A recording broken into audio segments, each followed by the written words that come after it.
Viewers a very warm welcome this show. मैं हूं कामरान शाहिद। साबिक प्राइम मिनिस्टर नवाज शरीफ साहब आज झेलम में बहुत दहाड़े और बहुत उन्होंने जबरदस्त खिताब किया बहुत से लोगों के नज़दीक, खासतौर पर नून लीग के नज़दीक। लेकिन कहा यह जा रहा है कि जो खिताब का कंटेंट है, उससे जो बयानिया बन रहा है, जो नैरेटिव बन रहा है, वो सारे का सारा अदालत के ऊपर हमले के मुतरादिफ है। बहुत से नाक़दीन के नज़दीक सुप्रीम कोर्ट के 5 जजेस को जिस तरह डिस्कस करें नवाज शरीफ साहब अपनी हर तकरीर में, अपनी हर स्पीच में, अपनी हर ललकार में, और उनको 5 शख्स कहा जा रहा है, 5 इश्खास कहा जा रहा है, ये अदलिया की तौहीन है। जिस तरह 5 जजेस एक पूरे सुप्रीम कोर्ट को रिप्रेजेंट करते हैं, उन्होंने उस अजमत को और उस क्रेडिबिलिटी को चैलेंज किया जा रहा है। नवाज शरीफ साहब की स्पीचेस में वो 5 शख्स का ऐसे जिक्र करते हैं, 5 मौजूद अशखास का, ऐसे कि 5 अशखास नो बडी, या कोई टॉम डिक हैरी, या कोई मजीद, या कोई हारून, या कोई शफीक, इस तरह के लोग हैं जिन्होंने बैठ के तो करोड़ों के वोट के मैंडेट के प्राइम मिनिस्टर को अपने किसी जाती उसकी वजह से, जाती एनात की वजह से, जाती वजूहात की वजह से फारिग कर दिया है। ये परसेप्शन बहुत से लोगों के नजदीक नवाज शरीफ साहब की स्पीचेस से मिल रहा है। इसका सबसे नेगेटिव इंपैक्ट जो नाक़दीन के नजदीक जा रहा है, वो पाकिस्तान में रूल ऑफ लॉ को डिस्क्रेडिट किया जा रहा है। एक आम आदमी जो है उसे कहा जा रहा है, पूछ रहे नवाज शरीफ साहब बार बार पूछ रहे हैं, ऊंची आवाज में पूछ रहे हैं कि जनाब मेरा कसूर क्या है, मैं आपका वोट लेकर आया था, आपके प्राइम मिनिस्टर को 5 लोगों ने नाअहल कर दिया। ना इसमें सुप्रीम कोर्ट का रेफरेंस आ रहा है, ना जजेस का आ रहा है। 5 लोग जो इज्जत है जजेस की, उसके ऊपर अटैक किया जा रहा है बहुत से लोगों के नजदीक, जो नवाज शरीफ साहब के नाक़दीन है खासतौर पे, जो उनकी इस तमाम रैली और स्पीचेस को देख रहे हैं। मैं आपको 2 स्पीचेस आज सुनाने लगा हूं। एक तो जो नवाज शरीफ साहब ने झेलम में स्पीच की और किस तरह जजेस को आड़े हाथ लिया, उनके नाम लिए बगैर, उनको रेफर करके स्ट्रांगली। और दूसरा, जिस जमाने में नवाज शरीफ साहब इस अदलिया की बहाली के लिए चले थे और इस अदलिया की क्रेडिबल समझते थे, और यूसुफ रजा गिलानी केस में उसी पॉइंट ऑफ व्यू के ऊपर उनको रेजिग्नेशन के मशवरे देते थे। ये दोनों चीजें आप देखेंगे तो बहुत से लोगों के नजदीक पोलिटिकली कंट्राडिक्शन नजर आएंगी आपको आज के नवाज शरीफ साहब में और कल के नवाज शरीफ में। आज झेलम में जो उन्होंने खिताब किया, अदलिया पे जो उन्होंने कारी ज़रबे लगाई बहुत से लोगों के नजदीक, वो जरा सुन लेते हैं। हुकूमत तो चली गई, मुझे तो 1 मिनट में 5 जजों ने फारिग कर दिया। करोड़ों अवाम के वोटों की ये तौहीन है या नहीं है? उन जजों ने भी कहा कि नवाज शरीफ ने कोई करप्शन नहीं की। आपको पूछना चाहिए कि जब नवाज शरीफ ने करप्शन नहीं की तो फिर आपने उसको क्यों निकाला मनसब से? 70 सालों से इस्तेसाल होता है कौम का। आज तक कोई वजीर आजम अपनी मुद्दत हुकूमत को पूरा नहीं कर सका। कितने अफसोस की बात है। ये वजीर आजम की तौहीन नहीं, पाकिस्तान के 20 करोड़ अवाम की तौहीन है। आप वोट देकर वजीर आजम बनाते हैं, कोई डिक्टेटर आके और कोई जज आकर आपके वोट की पर्ची को फाड़ के आपके हाथ में पकड़ा देता है। ये तौहीन आपको बर्दाश्त है?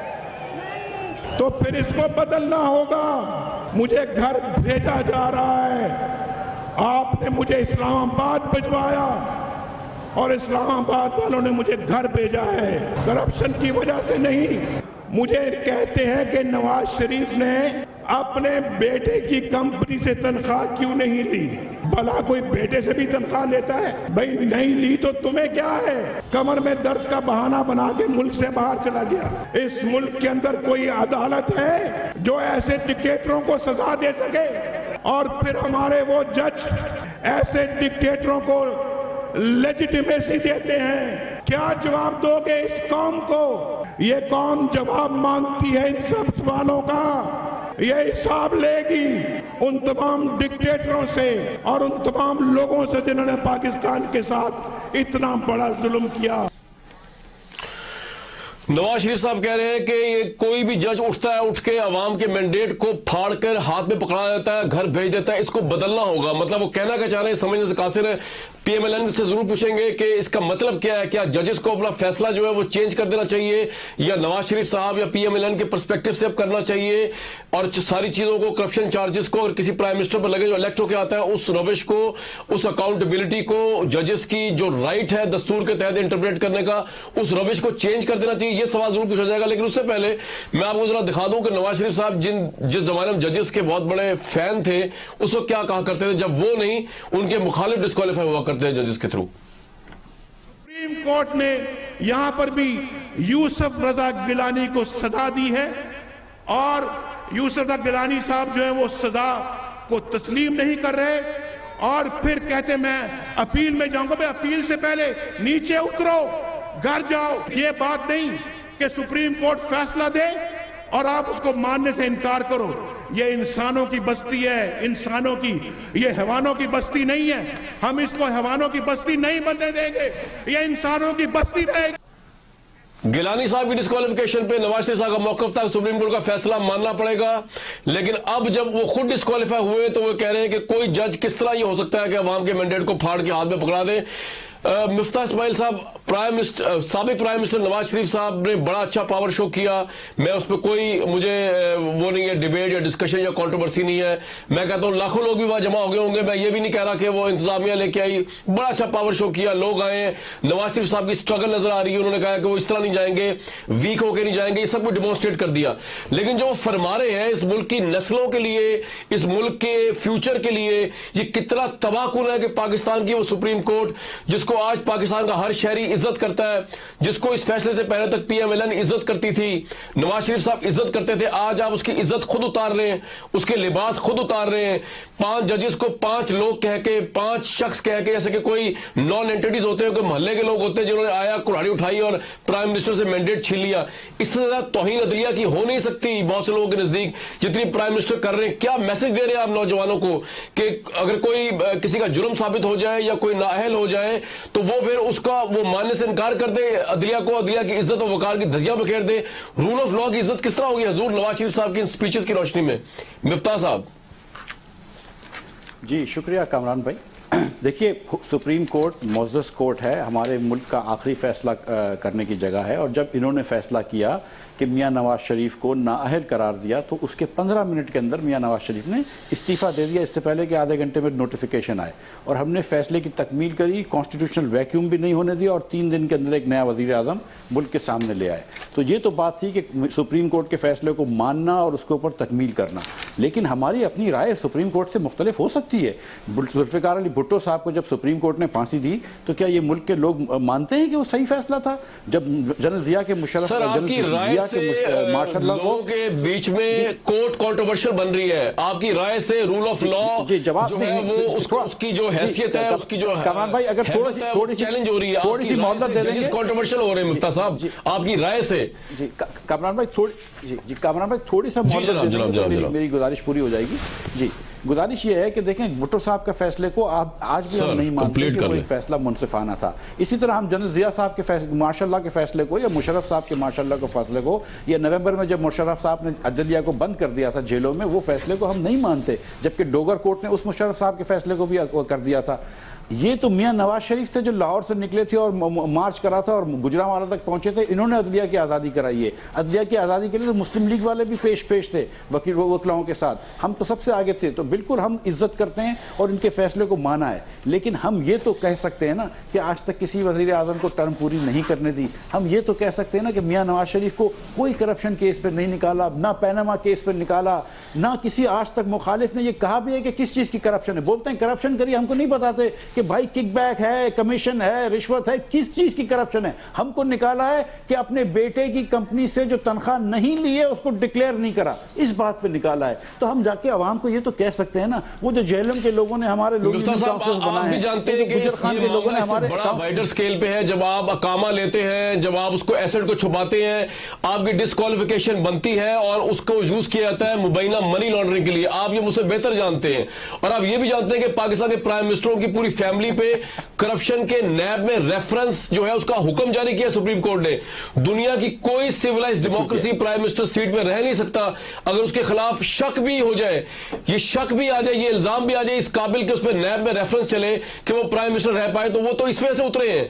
उन्होंने फॉल्स डॉक्यूमेंट्स उनके बच्चों की तरफ से जमा हुए हैं। ये मामला आप तमाम जानते हैं, मैं उसमें जाना नहीं चाह रहा आज के दिन। मैं तो आपसे ये पूछ रहा हूं कि बयानिया जो नवाज शरीफ साहब दे रहे हैं, इतनी अच्छी मूवमेंट चलाई अदलिया की बहाली की, क्रेडिट जाता है नवाज शरीफ साहब को, आज उसी अदलिया ने, जो मौलवी मुश्ताक की अदलिया नहीं है जो आप रेफरेंस दे रहे हैं भुट्टो के केस का, आज डोगर की अदलिया नहीं है जो आप रेफरेंस दे रहे हैं, ये मुशर्रफ का दौर नहीं है, जनरल जिया का दौर नहीं है, ये एक ऐसी फौज का दौर है जनरल बाजवा का, जो अपना काम कर रहे हैं, जो आपके मामलात में इंटरफेयर नहीं कर रहे, सियासत में इंटरफेयर नहीं कर रहे। यहां का कोर्ट डोगर कोर्ट नहीं है। आप तो उनको एप्पल ऑरेंजेस को और गधों को और घोड़ों को आपस में मिला रहे हैं। मतलब आप तो उन दो कोर्ट्स को आपस में मिला रहे हैं, जो मार्शल लॉ की कोर्ट है और आज की आजाद कोर्ट जो आपने आजाद करवाई मूवमेंट के जरिए, सिर्फ इसलिए कि आपके खिलाफ फैसला आ गया है। हजूर रूल ऑफ लॉ की धज्जियां बिखेर रहे हैं आपके लीडर, लोगों के लोग क्या उससे इंप्रेशन लेंगे? आप आम आवाम क्या इज्जत करेगी कानून की और जजेस की? जब आप कह रहे हैं पांच लोगों ने फाड़ दिया फैसला, मतलब 5 लोग क्या नॉन एंटिटी है? They are Moses Supreme Court of Pakistan. Miftah साहब, आप तो धज्जियां उड़ा रहे हैं सुप्रीम कोर्ट की इस रैली के जरिए। अरे मेरे भाई, नहीं मेरे भाई, आप बड़े नाला हैं, लेकिन इतने नाला ना हो, इतने नाराज ना हो।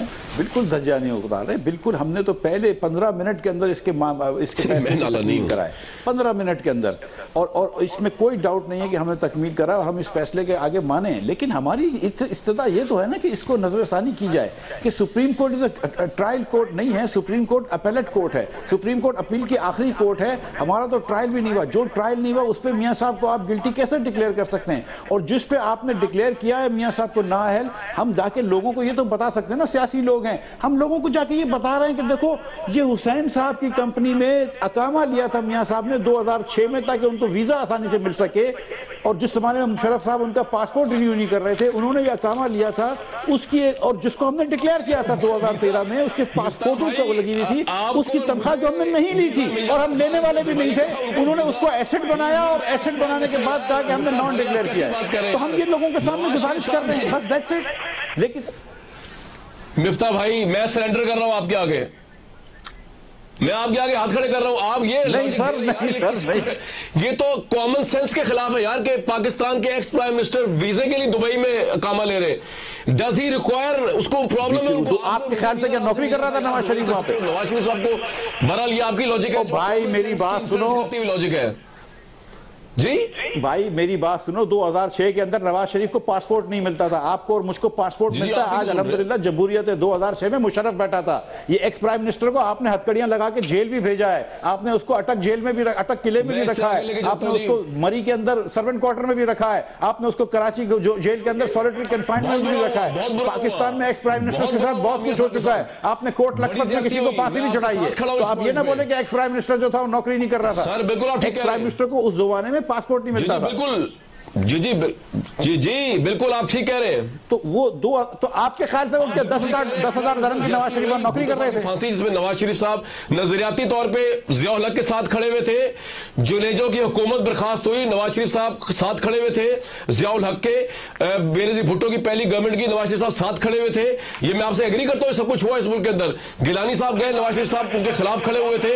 अब आप लेसन लर्न करें, लेकिन सुप्रीम कोर्ट के 5 जजेस को तो ना गए, 5 लोग जिन्होंने ये कर दिया वो कर दिया। मतलब खुदारा इज्जत तो करें सुप्रीम कोर्ट की। मैं सिर्फ आपसे ये कह रहा हूं इरशाद भट्टी साहब, अरे भाई ये चीज तो प्रूव किया कि वो 4 जजेस जिन्होंने पीसीओ का जिन्होंने पीसीओ का उठाया है वो भी हमारे लिए मौजूद है भाई। सॉरी जी उठाया, लेकिन अब वो तो इफ्तिखार चौधरी ने पूरे का पूरा उठाया हुआ था। मुशर्रफ को तरमीम की इजाजत दी, वो भी आपके लिए मौजूद था, उसके लिए पूरी मूवमेंट चला दी आपने भाई। इरशाद भट्टी साहब बड़ा मैसिव पावर शो किया है नवाज शरीफ साहब ने, इस लिहाज से कि चाहे 1000 लोग हैं, लाख लोग हैं, रिगार्डलेस ऑफ दैट बहादुरी से बाहर निकले और उन्होंने ये कहा कि मैं इस तरह नहीं जाऊंगा, मैं अपनी आवाज सुनवा के जाऊंगा। ये तो बात मानने वाली आप और मुझे एग्री करना पड़ेगा। लेकिन ये जो नैरेटिव दे रहे अदलिया के खिलाफ, इस फैसले के खिलाफ, फला 5 जज, ये आपके ख्याल में कितनी धज्जियां बिखेरी जा रही रूल ऑफ लॉ के इस मुल्क के अंदर इस वक्त, इस फैसले को लेकर और उनके नैरेटिव को?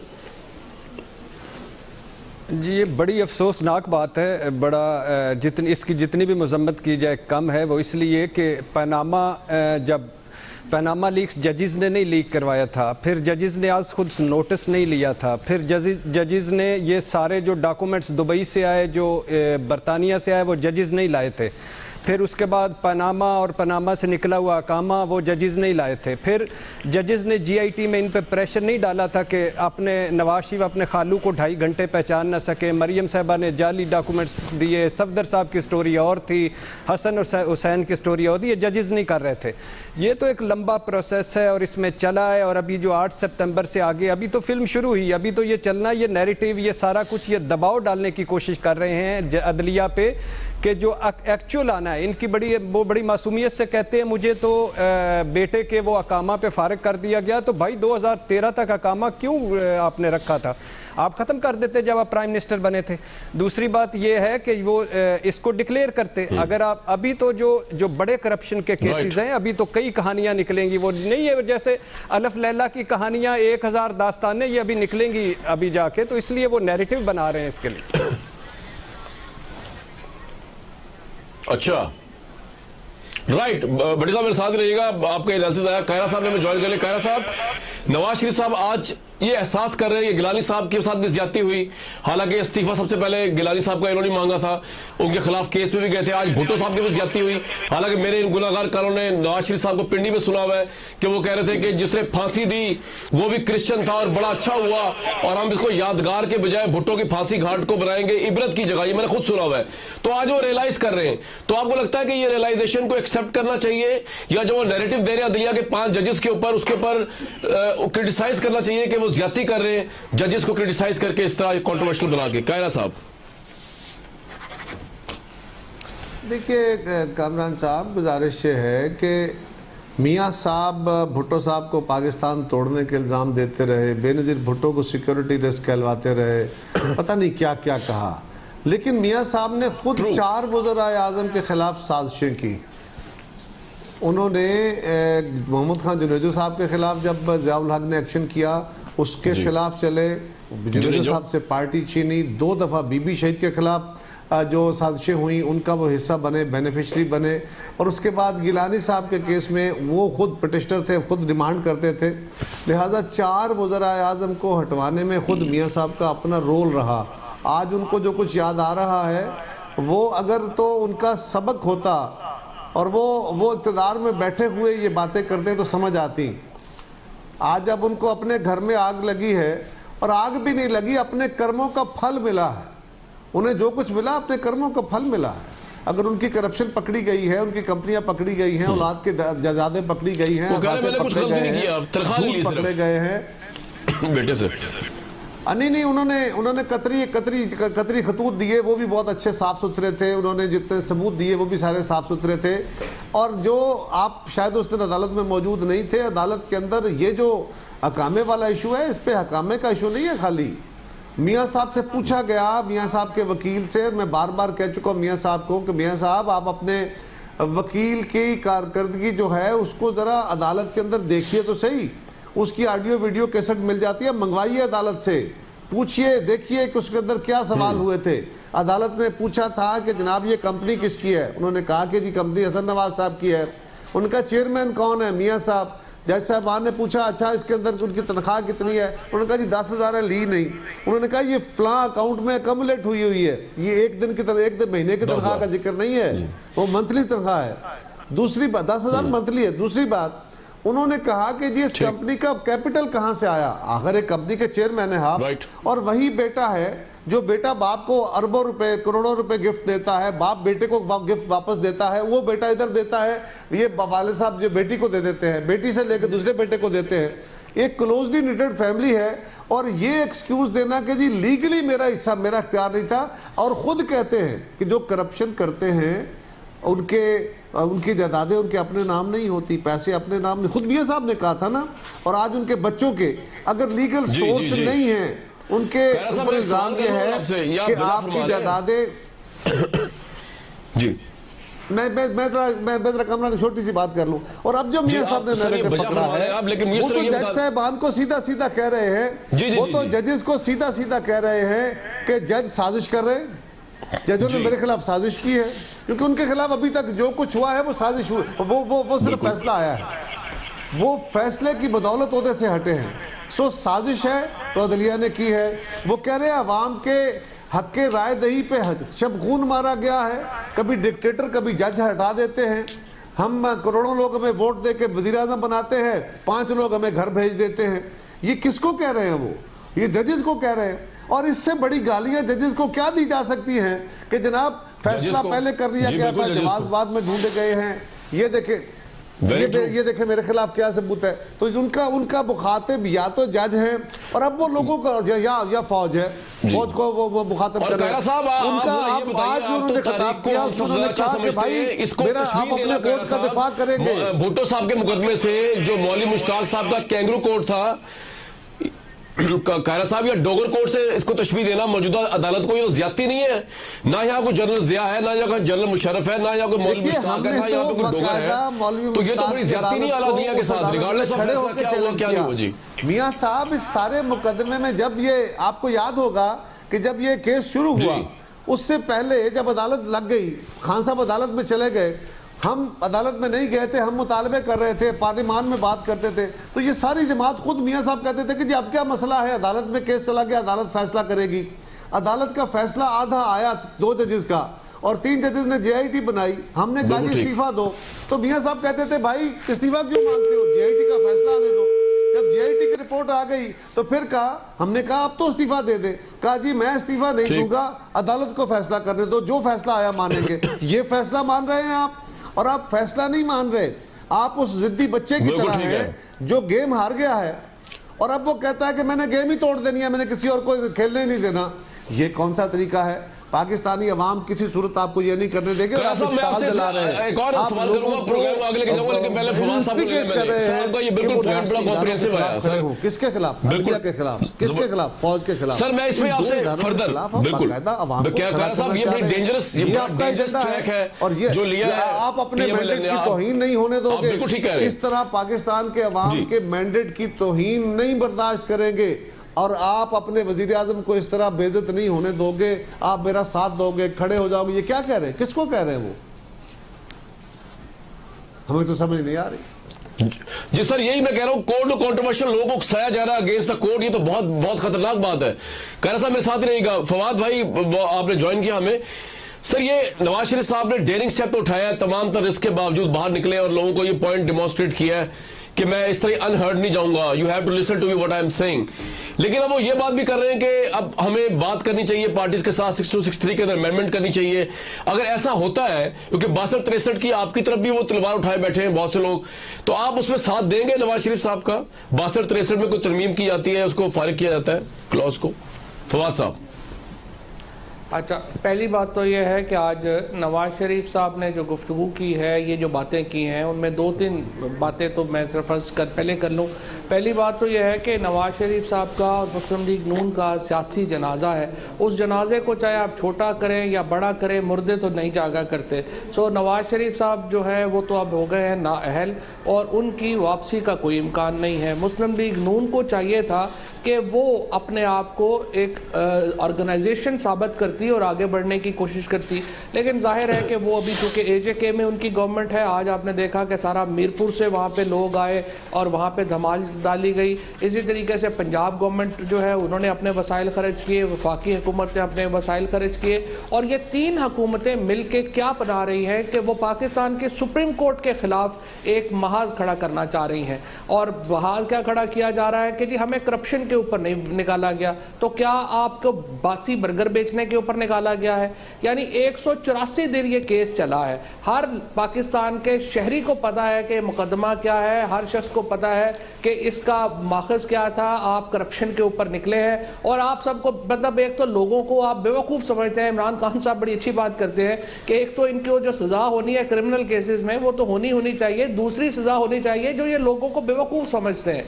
तो लोगों को एग्जैक्टली पता है आपको क्यों सजा हुई, आप करप्शन के ऊपर निकाले गए। और क्रिमिनलिटी हमेशा जजेस तय करते हैं, कोई वोटर तय नहीं करता। इस तरह तो आप कहेंगे सारे जो जेल में लोग हैं उनको छोड़ देते हैं, अपने अपने मोहल्लों से वोट ले लें। क्रिमिनलिटी जजेस तय करते हैं, और उन्होंने तय कर दी। अब आइए कि आगे क्या हो रहा है। आज आपने देखा कि जो PMLN नवाज शरीफ यहाँ से निकले रावलपिंडी से, चौधरी निसार का हल्का जो है वो 220 किलोमीटर की रफ्तार के ऊपर उन्होंने क्रॉस किया, और उसकी वजह यह थी कि चौधरी निसार साहब की कमर में दर्द था। आप देखेंगे कि जो दिन गुजरते जाएंगे PMLN 4 लोगों की और की कमर में दर्द निकलेगा, और आपको इंशाल्लाह नजर आएगा 2 से 3 महीने में कि मुस्लिम लीग नून की अपनी कमर में दर्द हो गया है। उसकी वजह यह है कि जो नवाज शरीफ साहब जो सियासत कर रहे हैं उसका सिर्फ एक मकसद है, और वो सियासत नहीं कर रहे हैं, वो सिर्फ अपने जो मुकदमात हैं उनको चाहते हैं कि सुप्रीम कोर्ट उनकी सुपरविजन से हट जाए। उनका इस वक्त तमाम तर जो क्रिटिसिज्म है और दबाव सुप्रीम कोर्ट पे ये है कि सुप्रीम कोर्ट जो नैब के ऊपर सुपरविजन कर रही है वो हट जाए, ताकि मुकदमात उनके पसंदीदा अफसरों के पास आए और वो वहां से रिलीफ ले सके। सिर्फ इस एक काम के लिए ये रैली की जा रही है। ये बड़ी इंटरेस्टिंग बात बताई आपने फवाद साहब। इस रैली के मुझे ब्रेक लेनी है, इसी में बात करूंगा मैं। ये बड़ा इंपॉर्टेंट बात बताई आपने, और मैं अभी बिल्कुल ठीक आपने बड़ी इंपॉर्टेंट बात बताई, इसे बात करेंगे। और अभी मैं शामी साहब को सुन रहा था, शामी साहब बड़ा वेटेज रखते हैं हमारे लिए, तो उनकी बात जो है वो नवाज शरीफ साहब का जो माइंड बता रहे थे, अगर मैंने सही समझा है आपसे थोड़ी देर पहले, वो ये कि शायद नवाज शरीफ साहब ये चाह रहे हैं कि 6263 जो है इस क्लॉज को खत्म अगर ना भी किया जाए, इसको जरा एक्सटेंड और एक्सपेंड किया जाए, जिसमें फौजी जर्नल, फौजी और जजेस भी आ जाए, कि 62-63 सिर्फ MNS पे ना लगाया जाए पब्लिक ऑफिस होल्डर्स पे, बल्कि जजेस उसमें। तो अगर ये होता है तो क्या यही डेडली ट्रैक है, या यही वो ट्रैक है जिसमें ये रैली जा रही है और PMLN इस वक्त जारी, इसमें जरूर बात करेंगे। कैरा साहब भी है, मिफ्ता साहब भी है, फवाद साहब भी है हमारे साथ। एक ब्रेक के बाद वापस आते हैं।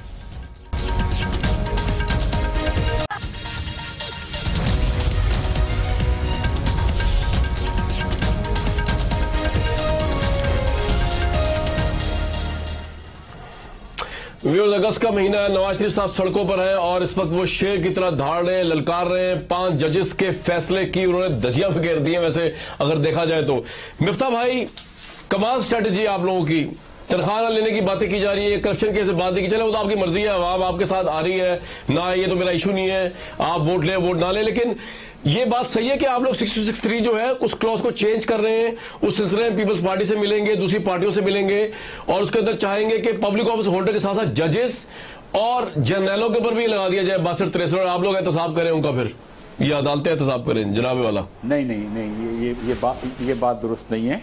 हमने ये ज़रूर कहा है, उस दिन प्राइम मिनिस्टर शाहिद अब्बासी ने भी कहा है, और खुद वज़ीर आज़म नवाज शरीफ साहब कह चुके हैं कि हम 62-63 पे दूसरी जमातों से बात करेंगे, कंसेंसस करेंगे।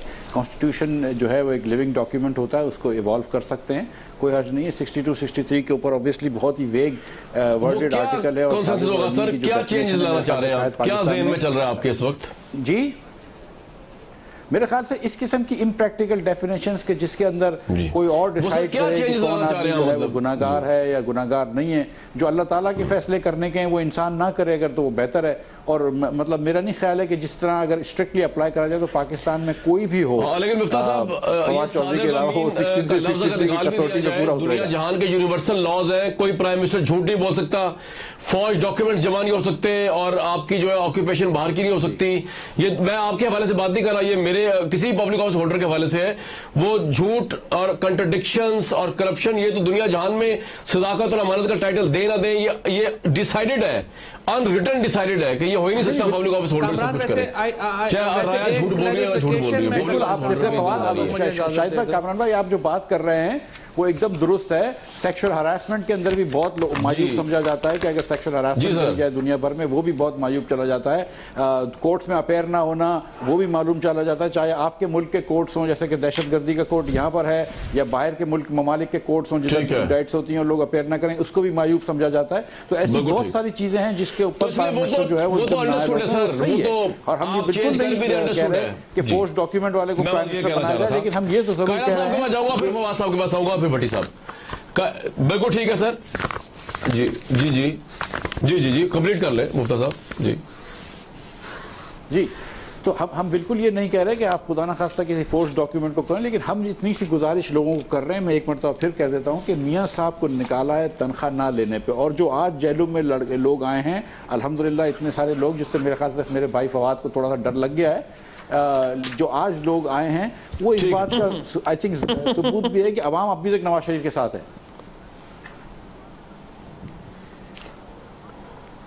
राइट, कैरा साहब एहसन इकबाल साहब भी कल कह रहे थे कि आपने एक जिन को बाहर निकाल दिया बोतल से, नवाज शरीफ साहब को, एक जख्मी शेर है वो किसी को नहीं छोड़ेंगे, पॉलिटिकली ज्यादा पेनिट्रेट करेंगे। एक तो इस पे एनालिसिस कर दीजिए, नवाज शरीफ साहब, फवाद चौधरी साहब की एनालिसिस के बरक्स सियासी मौत उनकी नहीं हुई और आपको लगता है पॉपुलैरिटी के दुआम उनको मिलेंगे, और 62-63 में क्या राय आपकी, चेंज होना चाहिए कैरा साहब?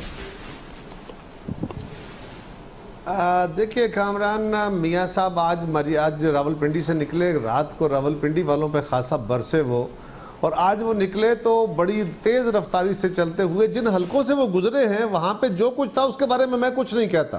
कितना बड़ा क्राउड था, वो जो लाखों की तादाद में लोग थे, वो जो हजारों की तादाद में गाड़ियां थी, वो आप दिखा रहे थे सारे चैनल, मुझे बताने की जरूरत नहीं है। लेकिन जिसमें KPK भी शामिल हो, आज़ाद कश्मीर के लोग भी शामिल हो, गिलगित बल्तिस्तान से भी लोग आए हों, और सारा पंजाब साथ चल रहा हो, चौधरी निसार साहब का हल्का हो, वजीर आजम साहब शायद खाकान अब्बासी साहब का हल्का हो, गुजर खान, जेलम, दीना, सुहावा, ये सारे इनके MNAs हों, MPAs हों, चकवाल से लोग आए हों, मियाँ वाली से लोग आए हों, और वो सड़क जो थी आज कौम ने देखा कि बिल्कुल तिल धरने की जगह नहीं थी, पिंडी से लेके जेलम तक बिल्कुल कौम इस बात की गवाह है। सवाल ये है कि फर्ज करें आपने सड़क भर ली, फर्ज करें आपने ये सारा कुछ कर लिया, तो फिर क्या, फिर आपका गुनाह खत्म हो जाएगा? भाई आपको तनख्वाह ना लेने पे नहीं निकाला गया, आपको इसलिए निकाला गया कि आपने बताया नहीं, आप खाइन साबित हुए, आपने बताया नहीं कौम को कि मैं अपने बेटे जिससे मैं करोड़ों रुपए लेता रहा हूं और फिर करोड़ों रुपए देता भी रहा हूं, उसके साथ एक कंपनी जो करोड़ों का कारोबार करती रही है, जिसका मैं चेयरमैन था, आपने वो छुपाया है। उस छुपाने पे, कंसीलमेंट पे आपको निकाला गया है, और आपके खिलाफ एक बड़ी लंबी बात है, उसमें जज साहबान ने, फवाद मौजूद थे, फवाद इसको सेकंड करेंगे, कि उस दिन जज साहबान ने बाकायदा पूछा कि इस कंपनी का बेसिक कैपिटल कहां से आया, कोई जवाब नहीं था। उन्होंने पूछा ये जो करोड़ों रुपया इस कंपनी के अकाउंट से लंदन में हुसैन नवाज के अकाउंट में गया, ये कहां से आया, कोई जवाब नहीं था। एक ऐसी कंपनी का चेयरमैन, साहब शायद इतनी टेक्निकलिटीज ना समझ पाए, नवाज शरीफ साहब ज्यादा पॉपुलर हो जाए इस पेनिट्रेशन से, कैरा साहब? नहीं, सवाल ये है, पहली बात ज्यादा पॉपुलर नहीं है। जब उनकी करप्शन की दास्तानें अब रेफरेंसेस की सूरत में खुलेगी, और रेफरेंस करप्शन के होते हैं, करप्शन की बुनियाद पे होते हैं, और करप्शन के जो केसेस होते हैं उसमें अदालती जबान यही होती है कि आपके लिविंग या आपके पास जो एसेट्स हैं ये बियॉन्ड मीन्स हैं। और आखिरी बात यह है कि ये कहते हैं जी हमें तो करोड़ों लोगों ने चुना, 5 लोगों ने निकाल दिया, और ज़ूरे वाला जज 5, 7, 8 ही लोग होते हैं। अमेरिकी सदर निक्सन को अपोजिशन की मीटिंग की गुफ्तगू टेप कराने पे, एक कानून को वायलेट करने पे, प्राइवेसी लॉ को, उनके खिलाफ 8 जजेस ने चलता किया। तारीख का सबसे ज्यादा वोट लेने वाला सदर था। बिल्कुल ठीक कह रहे हैं, फैसला दिया अदालत ने। इसी तरह एलगोर का केस है, एलगोर को भी 5 जजेस ने बैठ के वो जीत गए थे इलेक्शन। 5 जजेस ने कहा टेक्निकली आप इधर, ये बिल्कुल बेजवाब है, लेकिन 62-63 बिल्कुल आप सही जी, इससे बड़ी तौहीन है ही नहीं। और जो बार बार कह रहे हैं 62-63, पहली बात तो यह है कि 62-63 में बाकी आइन के अंदर काफी सारी तरामीम की जरूरत है, उसका बोनोफाइड नहीं है, उसका वक्त नहीं है। आज आपको इसलिए याद आया कि आपके पांव जले हैं, और शायद खान अब्बासी साहब अभी नए हैं, इसलिए थोड़ा बहुत इनको पेपर करेंगे, लेकिन ये 62-63 बिल्कुल आ गया। मुझे मेरे साथ ही रहिएगा, मैं फवाद साहब को बड़ा कॉम्प्रिहेंसिव एनालिसिस किया सर आपने, इससे डिसएग्री करना मुश्किल होगा जो आपने फरमाया। फवाद साहब, पॉपुलैरिटी बढ़ रही है नवाज शरीफ साहब की, जख्मी शेर है इस वक्त, वो जो करना कर ले आप। पॉपुलैरिटी तो उनकी जो है वो मुझे लगता है कि अपनी फैमिली में भी नहीं बढ़ रही है, बाहर बढ़नी तो खैर बड़ा मुश्किल काम है। वो अपनी इनिंग्स खेल चुके हैं। 30 साल आपने पाकिस्तान के ऊपर हुकूमत की, जो आपने कमाना था वो कमा लिया, जो आपने लगाना था वो लगा लिया। वक्त होता है हर इंसान का भी, तारीख का भी, तारीख का अंजाम क्या होता है ये भी बता दीजिए। जो सबसे बड़ा कसूर है इनका वो ये है कि जो नवाज शरीफ साहब ने और उनके वज़रा ने जिस तरीके से 1985 से पाकिस्तान के ऊपर हुकूमत की है, और अब आप देखिए कि अभी भी वो 2017 में भी मसलन ये जो सारी लॉट है इस वक्त नवाज शरीफ साहब के साथ, चाहे आप देखें इसाक डार है, ख्वाजा आसिफ है, साद रफ़ीक हैं, ये सारे 80 की दहाई के लोग हैं। अभी इनसे जान छोड़े, आगे चले। इवन मैं तो मिफ्ता इस्माइल साहब जैसे लोगों को देखना चाहता हूँ जो नए लोग हैं, 2000 के लोग हैं, मुस्लिम लीग नून ने बहैसियत एक पार्टी आगे चले तो इसमें बड़ी अच्छी बात है। लेकिन ये क्या बात है कि पूरी पार्टी वो खुश है, एक फैमिली के इर्द गिर्द लगा दिए जाए। देखिए पार्टी का जो राइट है, पीएमएलएन का पॉलिटिकल पार्टी करना चाहिए, लेकिन पूरी दोबारा बोलिए। मेरा हल्का है वो नहीं NA 120 वगैरह पे कोई इशू नहीं है। बात यह है कि वो तो इलेक्शन होंगे, मुल्क जनरल इलेक्शन की तरफ जा रहा है। और अगर नवाज शरीफ सर एक मेरी अर्ज सुन ले, ब्रेक पे जा रहा हूँ, दोनों भाइयों से कह रहा हूं, बल्कि तीनों भाइयों से। सर एक अर्ज सुन ले मेरी, तीनों भाइयों से, कायरा साहब से भी, फवाद साहब से भी और मुफ्ताह भाई से भी। भाई मेरा घर वहां पे है, N120 का वोट, एक वोट इंपॉर्टेंट है, तो आप लोग मुझसे ऑन एयर भी वोट मांग सकते हैं और बाद भी मांग सकते हैं। मैं सोचूंगा आपके पास वोट मांगने आएंगे इसी में व्यूज और वापस आते हैं इसी प्रोग्राम में। आपके पास वोट मांगने